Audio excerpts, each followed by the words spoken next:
A question I hear a lot from parents is, how can I be consistent in my parenting? I just don't know how to be consistent. I really struggle with being consistent. What if I told you that you already had this skill, you just need to know how to use it?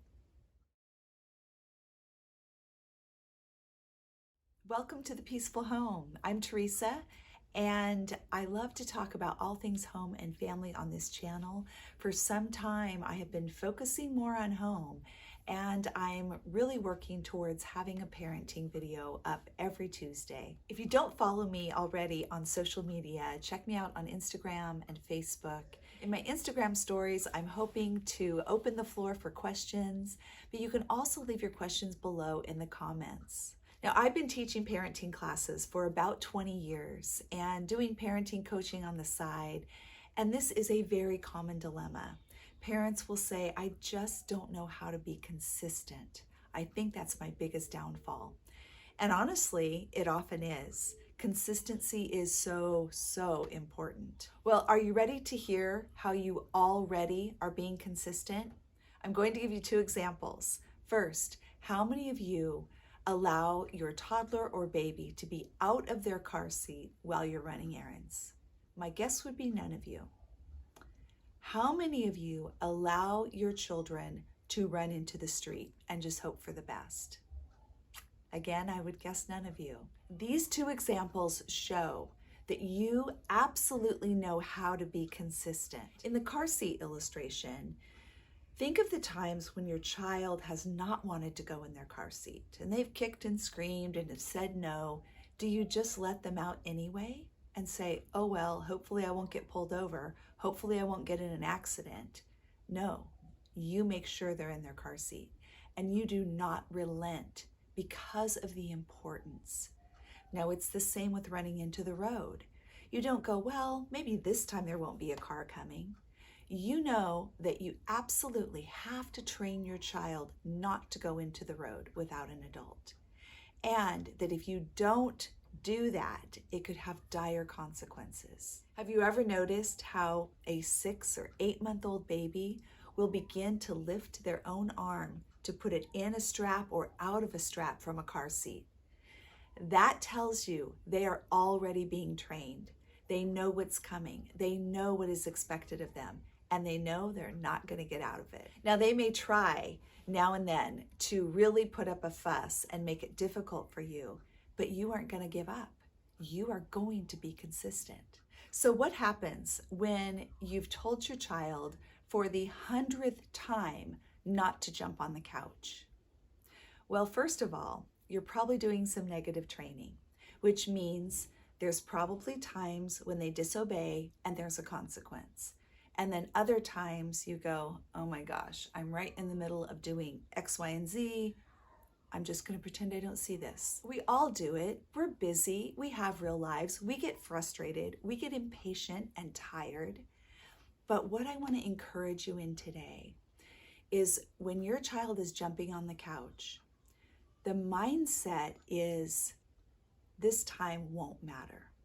If I let it go just this once, it really won't make a difference. And that is what starts you down a slippery slope of inconsistency. We have to look at this not as, well, it doesn't really matter if they jump on the couch. They're not going to get hurt.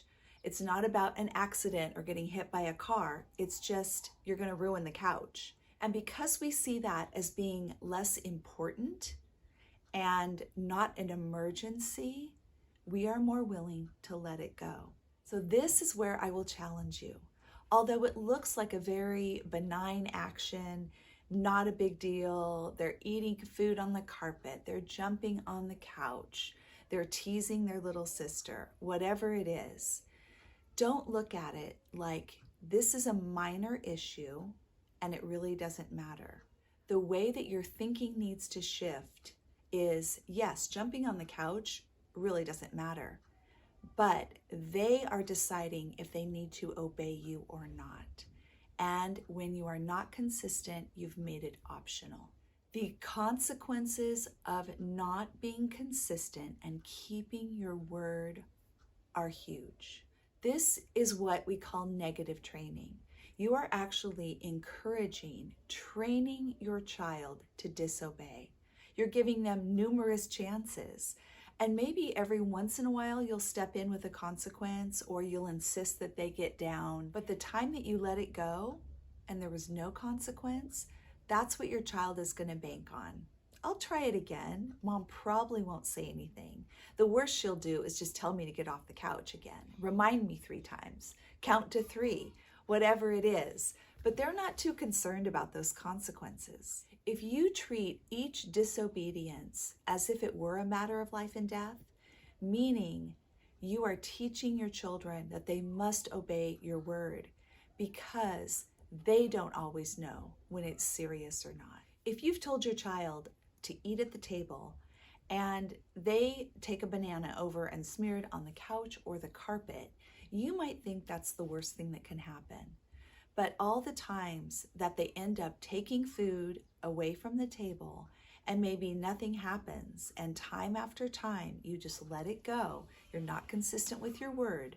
You say, in our home, we eat at the table. But then when they break that rule, when they don't listen, you don't do anything. So again, shifting your thinking. Wait a minute, do I let my child out of their car seat because they don't want to be in it when I drive? No, never. So when I say that we're to eat at the table, we're going to eat at the table every time. No exceptions, never. That's how you build consistency in these supposed unimportant categories. But again, they are not unimportant. They are so crucial to you being a parent who keeps your word, and your children can count on that. And when they do that, it helps them to understand obeying authority in the future. When I see kids that won't listen to a babysitter or a teacher or a police officer, it's because they have been trained that they don't have to obey authority, that often nothing will happen. Now, I'm also not talking about having severe consequences for your child. It just means that you do not allow them to break your family rules. You do not allow them to go against what you've said. The other great thing about consistency is when you follow through with what you've said, you remain patient and calm. When you let things go, when you're not consistent, and now your child has disobeyed over and over and over, and you think you're being patient, you think you're being a gentle parent, and by the 5th time, you explode in anger, yank them by the arm, and stick them in a timeout, and you're furious. That is not fair to your child. When you've allowed them to get away with disobedience, you are actually encouraging them, helping them practice that disobedience. When you have integrity, and your word is your bond, and you expect your children to listen to what you say, that is what helps you to be a gentle parent, to be kind and loving. And even when there's a consequence, you don't need anger, because the consequence is what is going to do the work.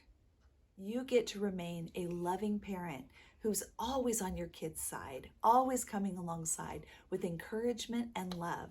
So instead of you being patient the first 5 times they leave the table with food, and then you get mad, the very first time they scooch off their chair, or the first time you notice that they're away from the table, you can say, "Hey, buddy, I think you forgot that we always eat our food at the table. Mama's going to need to put your snack away for later." And that's the consequence. When you remove the anger, it allows your child to feel the weight of that consequence and to look at their own hearts. When we're angry, they look at us and they go, "Wow, Mom's really lost it this time. Mom's really out of control. She's mad, but she'll simmer down and everything will be fine." And they still learn ways to wiggle around doing what they've been asked. My encouragement to you is to begin to be self-aware. Notice the times that your child is not listening to you and act immediately. Now, I will throw this in really quick. Don't start with 50 rules. It's too overwhelming for you and for them. You can't keep track of that many things. pull back to the basics, the most important things. Start there, maybe with one or two things, and be completely consistent with those first. I hope this was helpful. I could talk for hours about this topic, but leave me your comments and questions below. I would love to hear what you're thinking about this. Please consider subscribing if you enjoy this content. It is completely free and it tells YouTube what type of things you're looking for. Hitting that thumbs up button is also a really easy way to vote. Thank you so much for joining me today on The Peaceful Home. Remember, you know how to be consistent.